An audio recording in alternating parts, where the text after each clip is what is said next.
Assalamualaikum warahmatullahi wabarakatuh. Perkenalkan, nama saya Rafnil Faditya dengan NIM 1902-113208. Saya dari jurusan Manajemen Fakultas Ekonomi dan Bisnis Universitas Riau. Saya di sini ingin memenuhi tugas berupa video dari mata kuliah Pendidikan Kewarganegaraan dengan dosen pengampunya adalah Bapak Nurdiansyah MPD. Baiklah, pada video kali ini saya akan menjelaskan materi mengenai pendidikan anti korupsi sesuai dengan slide yang sudah saya tampilkan. Kita akan masuk ke bagian yang pertama, yaitu pengertian korupsi.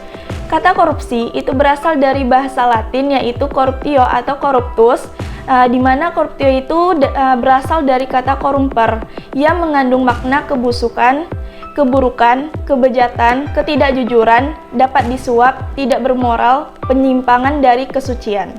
Lalu kita akan masuk ke pengertian korup.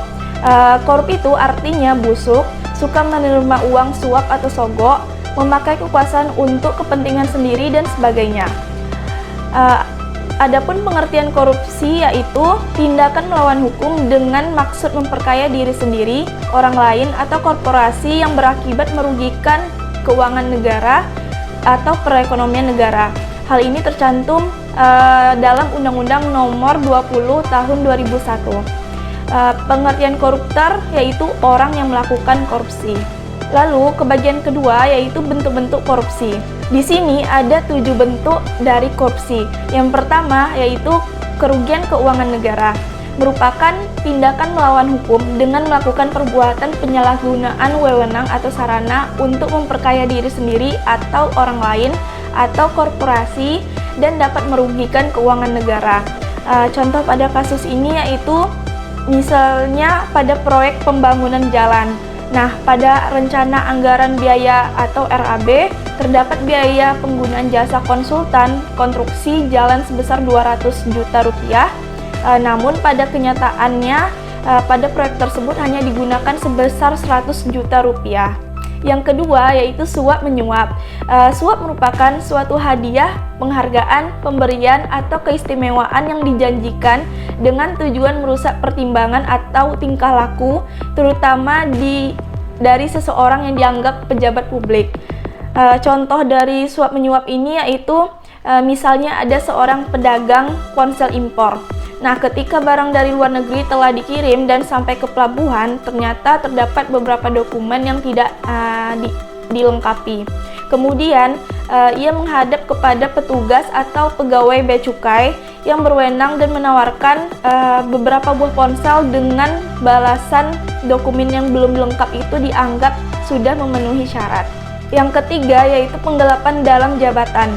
Nah, penggelapan itu merupakan suatu tindakan tidak jujur dengan menyembunyikan barang atau harta orang lain oleh satu orang atau lebih tanpa sepengetahuan pemilik barang dengan tujuan untuk mengalih milik, menguasai, ataupun digunakan untuk tujuan lain. Nah, contoh pada kasus penggelapan dalam jabatan ini yaitu misalnya ada seorang pegawai pemerintah diberikan dana agar digunakan untuk perawatan mobil dinas sebesar 2 juta rupiah. Dana tersebut melebihi nilai kebutuhan perawatan sehingga terdapat sisa dari dana tersebut. Sesuai dengan aturan, seharusnya dana itu dikembalikan kepada negara melalui kantor pemerintahan. Namun, jika dana tersebut digunakan untuk kepentingan pribadi, maka pegawai tersebut sudah melakukan penggelapan dana. Yang keempat yaitu pemerasan. Pemerasan itu dapat dikatakan suatu bentuk korupsi yang paling mendasar karena pelaku itu biasanya memiliki kekuasaan dan menggunakannya untuk memaksa orang lain untuk memberikan ataupun melakukan sesuatu yang dapat menguntungkan dirinya sendiri. Contoh yang sering kita temui yaitu pada saat kita ingin mengurus pembuatan KTP. Nah, kita itu kan datang menghadap kepada pegawai kelurahan. Seringkali kita menjumpai pegawai tersebut meminta sejumlah uang dengan alasan sebagai uang administrasi dalam pembuatan KTP. Saat kita tidak memberikan, maka pegawai pun tidak membuatkan KTP tersebut sehingga kita harus memenuhi permintaannya. Yang kelima, ada perbuatan curang. Perbuatan curang ini merupakan ketidakjujuran dan juga ketidakadilan terhadap suatu hal. Dalam konteks korupsi ini, perbuatan curang itu dapat diartikan sebagai tindakan tidak jujur seseorang terhadap apa yang seharusnya ia lakukan. Contoh dari kasus ini yaitu pada proyek pembangunan gedung perkantoran pemerintahan. Dalam akta perjanjian biasanya tertulis bahwa gedung tersebut akan menggunakan pondasi cakar ayam yang paling baik untuk konstruksi gedung 4 lantai. Namun pada praktiknya malah menggunakan pondasi yang biasa digunakan untuk gedung 2 lantai. Jika hal itu terjadi, maka kontraktor telah melakukan perbuatan curang yang akan dikenai sanksi penjara paling singkat 2 tahun dan paling lama 7 tahun. Selanjutnya ada benturan kepentingan dalam pengadaan. Pengadaan itu merupakan proses, cara, atau tindakan untuk menyediakan dan mengadakan. Namun pada konteks ini, pengadaan yang dimaksud itu adalah pengadaan barang dan jasa yang dibutuhkan untuk operasional sebuah instansi. Proses pengadaan ini pun juga melibatkan pihak ketiga sebagai pemasok melalui mekanisme tender. Tender itu merupakan tawaran untuk menjangkaukan harga, memborong pekerjaan, ataupun menyediakan barang. Sebagai contoh kasus yaitu pada tender pembuatan kertas suara untuk pemilihan gubernur oleh KPU daerah. Ketika proses tender digelar secara diam-diam, perusahaan percetakan milik salah satu anggota KPU daerah mengikuti proses tender. Dan karena memiliki orang dalam, akhirnya pemenang tender pun jatuh ke tangan anggota KPU daerah tersebut. Yang terakhir ada gratifikasi. Gratifikasi itu merupakan sebuah imbalan, hadiah, ataupun balas jasa atau manfaat yang diberikan secara sukarela tanpa ajakan dan janji. Pada dasarnya, gratifikasi ini tidak mengandung unsur korupsi selama tindakan tersebut tidak menimbulkan kecurangan. Maka dari itu, gratifikasi dalam konteks bentuk korupsi harus dilihat pada perspektif kepentingan gratifikasi itu sendiri. Untuk contoh gratifikasi ini yaitu pada saat menjelang Hari Raya Natal, seorang pegawai instansi menerima paket yang diantarkan langsung ke rumah oleh kurir. Paket tersebut itu berasal dari orang atau nasabah yang pernah bekerja sama sebelumnya sebagai ucapan terima kasih. Pada tahap ini, gratifikasi yang terjadi akan tergolong gratifikasi yang positif apabila pegawai tersebut menerima paket lalu melaporkannya paket tersebut kepada KPK paling lambat 30 hari kerja terhitung sejak tanggal gratifikasi diterima. Namun, gratifikasi tersebut dikatakan negatif atau melakukan suap itu jika penerima paket itu tak kunjung melaporkan paket tersebut kepada KPK. Selanjutnya kita akan bahas ke faktor penyebab. Nah, faktor penyebab dari korupsi ini yaitu ada 2. Ada dari faktor internal dan juga ada dari faktor eksternal. Kalau faktor internal itu penyebab korupsi yang berasal dari diri sendiri, sedangkan faktor eksternal itu berasal dari luar. Kemudian ada beberapa pendapat yang mengarah pada faktor internal. Di sini saya mengambil 2 tokoh. Yang pertama ada Isa Wahyudi.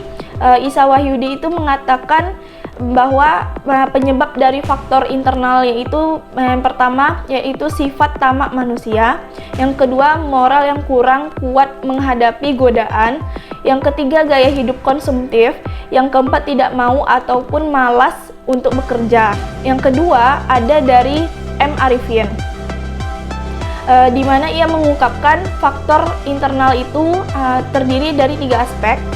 Yang pertama ada aspek perilaku individu, yang kedua ada aspek organisasi, yang ketiga aspek masyarakat tempat individu dan organisasi berada.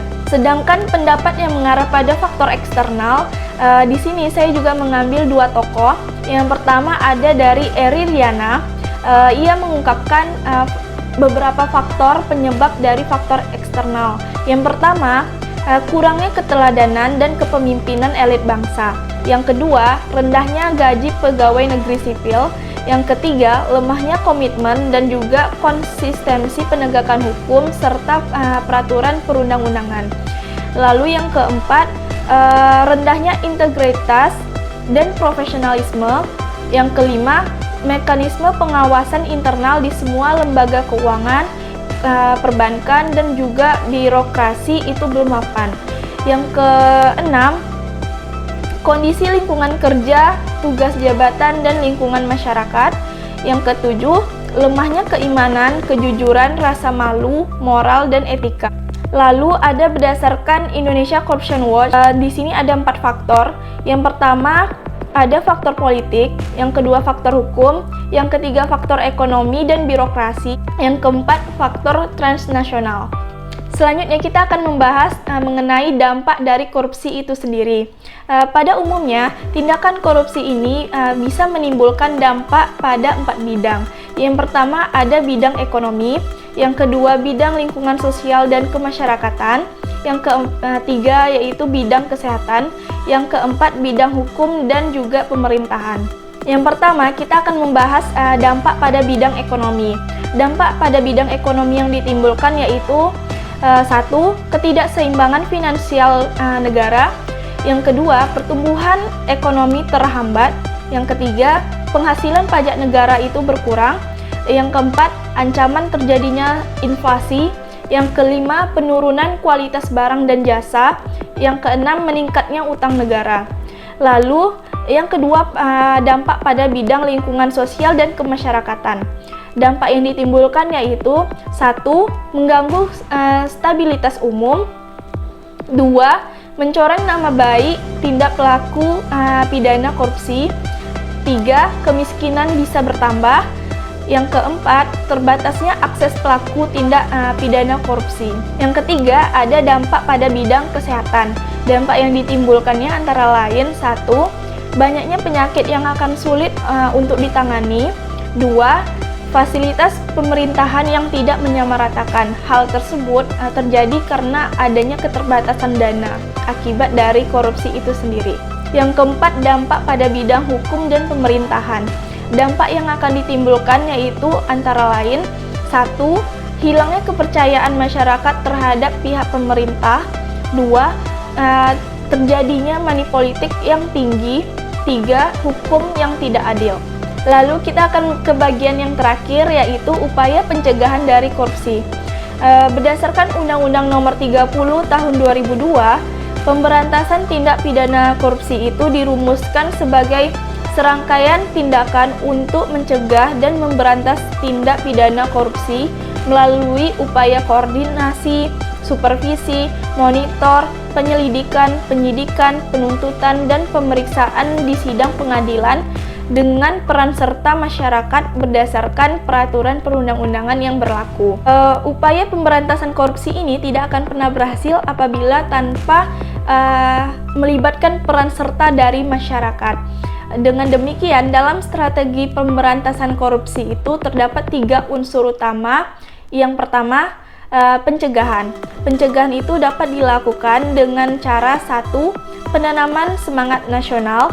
2. Melakukan penerimaan pegawai secara jujur dan terbuka. Yang ketiga, himbauan kepada masyarakat. Himbauan ini biasanya dilakukan oleh pemerintah melalui kegiatan-kegiatan penyuluhan di lingkup masyarakat kecil dengan menekankan bahaya laten tentang adanya korupsi di Indonesia. Lalu yang keempat, pengusahaan kesejahteraan masyarakat. Yang kelima, pencatatan ulang aset. Strategi yang kedua yaitu upaya penindakan. Upaya penindakan ini dilakukan oleh pemerintah Indonesia terhadap pelaku tindak pidana korupsi. Dalam pelaksanaan upaya ini, pemerintah itu akan dibantu oleh lembaga independen pemberantasan korupsi, yaitu KPK, Komisi Pemberantasan Korupsi.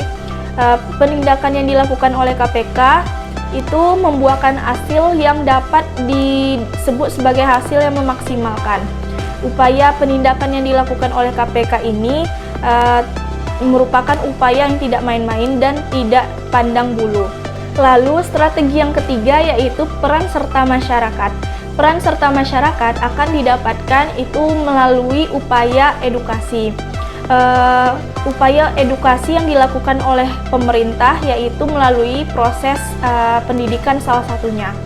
Proses pendidikan di Indonesia itu dilakukan dalam 3 jenis, yaitu pendidikan formal, pendidikan informal, dan pendidikan non-formal. Melalui proses edukasi ini, masyarakat itu akan diberikan pendidikan anti korupsi sejak dini, agar masyarakat itu sadar akan bahaya korupsi bagi negara, khususnya negara Indonesia. Selain edukasi yang diberikan oleh pihak pemerintah, peranan mahasiswa dalam pemberantasan korupsi ini juga dapat dimaksimalkan sehingga para mahasiswa dapat memberikan contoh yang baik bagi adik-adiknya maupun bagi masyarakat umum terhadap cara pemberantasan korupsi dari dalam diri masing-masing.